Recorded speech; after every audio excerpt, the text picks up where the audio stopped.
అందరికీ నమస్కారం. భగవద్గీత 2వ అధ్యాయంలో 47వ వది ఏమిటో తెలుసా?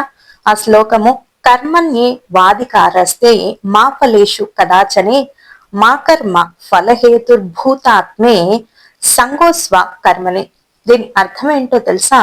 ఇది సుప్రసిద్ధమైనటువంటి భగవద్గీతలో 2వ అధ్యాయము 47వ వది. దీనికి అర్థము చాలా మందికి చాలా వరకు తెలిసే ఉంటుంది. అయినా ఒకసారి చెప్పుకునే ప్రయత్నం చేద్దాము. కర్మనే వాదికారస్తే అంటే కర్మను చెయ్యడం మాత్రమే నీ వంతు. దాని ఫలితాన్ని గురించి నువ్వు ఆలోచించకూడదు. ఏమి ఆశించకుండా నీ దినచర్య నువ్వు అలా చేస్తూ ఉండాలి. ఫలితాన్ని భగవంతుడికి శరణాగతి చేయాలి.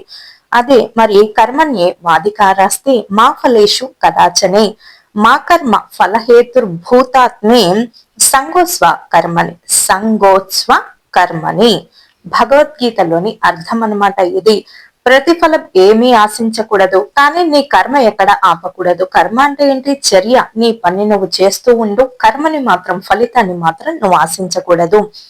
నీ కర్తవ్యాన్ని నువ్వు నిర్వర్తించడము మరియు అలా చేయడం మాత్రమే నీ వంతు. అంతేకాని ఆ ఫలాన్ని, శ్రమ వల్ల వచ్చినటువంటి ఫలాన్ని గాని ఫలితాన్ని గాని మనము ముడివేయడం అనేది ఉండకూడదు. అలాంటివేమీ కూడా ముడిపడి ఉండకండి. ఎందుకంటే ఫలము మన చేతుల్లో ఉండదు. కేవలం కర్తవ్యం మాత్రమే చేయాలి తప్ప ఇది ఇలాగే ఉండాలి, ఈ ఫలితం ఇలాగే రావాలని ఎక్కడా కూడా ఆశించకూడదు. అలా ఆశించకుండా నీ కర్తవ్యాన్ని నువ్వు చేస్తూ ఉండు. దాన్ని సాత్విక ధర్మం అంటూ ఉంటారు. అంటే సాత్వికమైనటువంటిది మనుషుల లక్షణం ఏమిటి? అన్ని పనులు చెయ్యాలి, కానీ ఫలితాన్ని మాత్రం ఈశ్వరార్పితం చేయాలంటే ఇందులో నా గొప్పేమీ లేదు, ఆయన చేయమన్నాడు కాబట్టి చేశాము. ఎవరా ఆయన? భగవంతుడు చేయమన్నాడు కాబట్టి చేశాం తప్ప ఇందులో నా గొప్పేం లేదు అని ఎవరైతే ఈశ్వరార్పితం చేస్తారో, మనస్సు తనువు అంటే కర్మ, వాక్కు, మనసు ఎప్పుడు ఒకేలాగా ఉండాలి. మీ మనసులో ఏదైతే ఉందో అదే మీ నోటి నుంచి రావాలి. మీ నోటి నుంచి ఏదైతే వచ్చిందో అదే మీ కర్మలో అంటే మీరు చేసే పనిలో అదే కనిపించాలి. దాన్నే మనస్యేకం, వచస్యేకం, కర్మణ్యేకం అంటారు. మనసు, కర్మ, పని మూడు సమాంతరంగా ఏకసరళి రీతిగా ఒకేలాగా ఉండాలి. అంతేకాని మనసాన్యత, వచసాన్యత, కర్మనాన్యత అంటే మనసులో ఒకటి ఉంటుంది, చేసేది ఒకటి, చెప్పేది మరొకటి. ఇలా ఉంటే భగవంతుని అనుగ్రహం దొరకదు.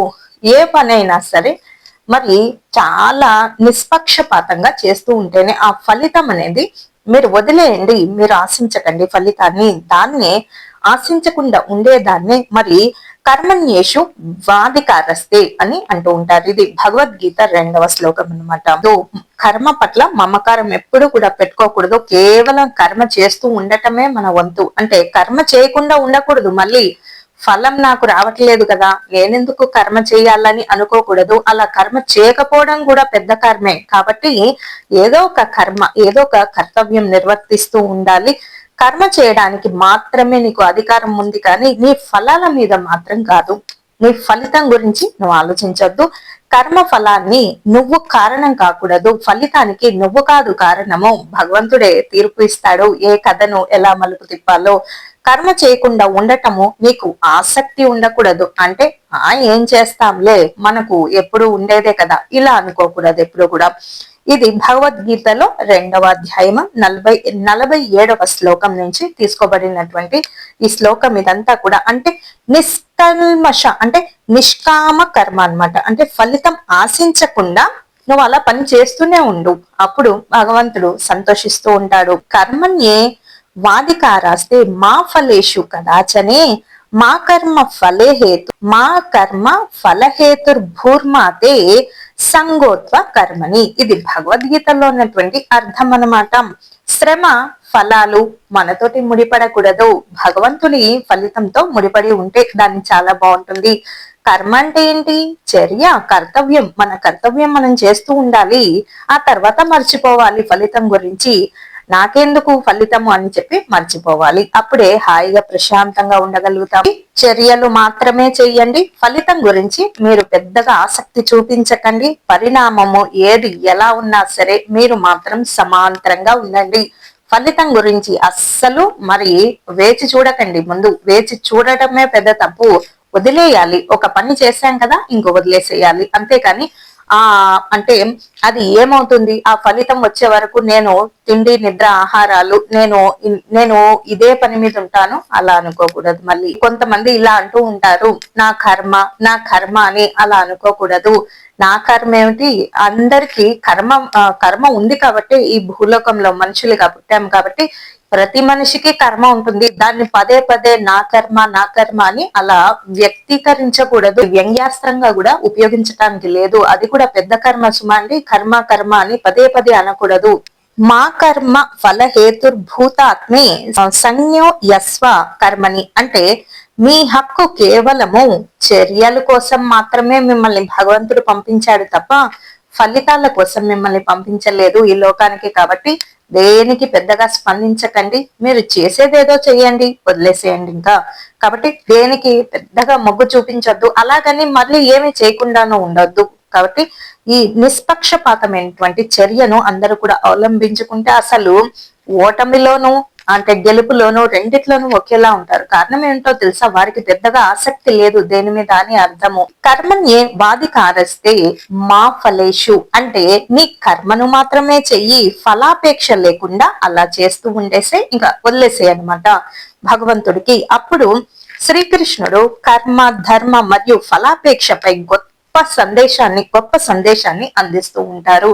ఇవన్నీ కూడా మరి వింటూ ఉండండి ప్రశాంతంగా. ఎప్పుడు కూడా చాలా చేస్తున్నాము, ఎందుకు ఫలితం రావడం లేదు, లేదంటే ఎందుకు అంటే మనశ్శాంతి ఉండడం లేదు, ఎప్పుడు ఏదో ఒక పని చేస్తూ ఉన్నాం, అయినా ఈ పని తరగదేంటి అని చెప్పి అనుకోకండి. మీరు చెయ్యండి, వదిలేసే.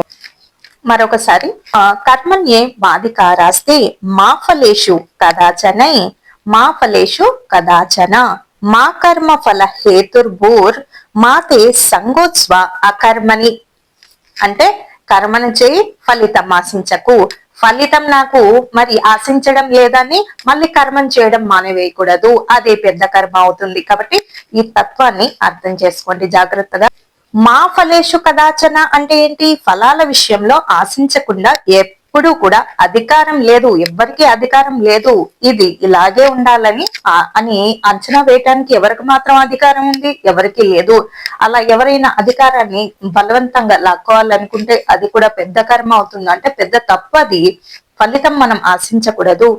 మా కర్మ ఫలహేతుర్భు అంటే కర్మ ఫలాలకు కారణభూతుడివి నువ్వు కావద్దు, భగవంతుడు చూసుకుంటాడు. కాబట్టి ఫలితాలను నువ్వు ఆశించకు. మాతే సంగో అస్త్వ కర్మని అలాగని కర్మలు చెయ్యకుండా ఉండడంలో నీకు ఆసక్తి ఉండకూడదు. అంటే కర్మలు చెయ్యను, నేను ఇలాగే ఉంటానని అనకూడదు. ఏదో ఒక కర్మ చెయ్యాలి మనిషి అయి పుట్టాక. కాబట్టి ఏదో ఒక కర్మ చెయ్యాలి, ఏదో ఒక పని చేస్తూ ఉండాలి. తప్పులు భగవంతుడికి వదిలేసేయండి, మీరు పెద్దగా ఆలోచించకండి. కాబట్టి ఫలితంపై ఆశ పెట్టుకోకుండా కేవలం నీ విధిని మాత్రమే నిర్వర్తించు. కాబట్టి నీ పనిలో నీవు నిమగ్నమై ఉండు. నీవు చేసే తప్పులు కానీ మరి లాభాపేక్ష లేకుండా పని చేయడం కానీ దానికి ఫలితానికి బందీవి మాత్రం కాకుండా అంతా కూడా కృష్ణార్పణం చెయ్యి. అలా చేసిన రోజు చాలా ఓటమి వచ్చినా లేదా చాలా గెలుపు వచ్చిన రెండు విషయాల్లో 2 రోజుల్లోనూ నువ్వు ఒకేలా ఉంటావు. కారణం ఏంటి, స్థిత ప్రజ్ఞత సాధిస్తూ ఉంటారు కొంతమంది. చాలా గొప్పగా మరి అంటే చాలా మంచి రోజులు ఉంటూ ఉంటాయి. ప్రతి మనిషికి గుర్తుంచుకునే రోజులు ఏవో కొన్ని ఉంటాయి సందర్భాలు జీవితంలో. అలాంటి రోజైనా, సంతోషకరమైనటువంటి రోజైనా, చాలా బాధ కలిగినటువంటి రోజైనా 2 రోజుల్లోనూ ఒకేలా ఉంటారు కొంతమంది. దానికి కారణం ఏంటంటే స్థిత ప్రజ్ఞత, వాళ్ళు దేనికి స్పందించరు. అలా ఉన్నప్పుడే మోక్షానికి దగ్గర మార్గం పడుతూ ఉంటుంది అటువంటి వారికి. ఇవన్నీ కూడా అర్థం చేసుకుంటారని ఆశిస్తూ స్వస్తి.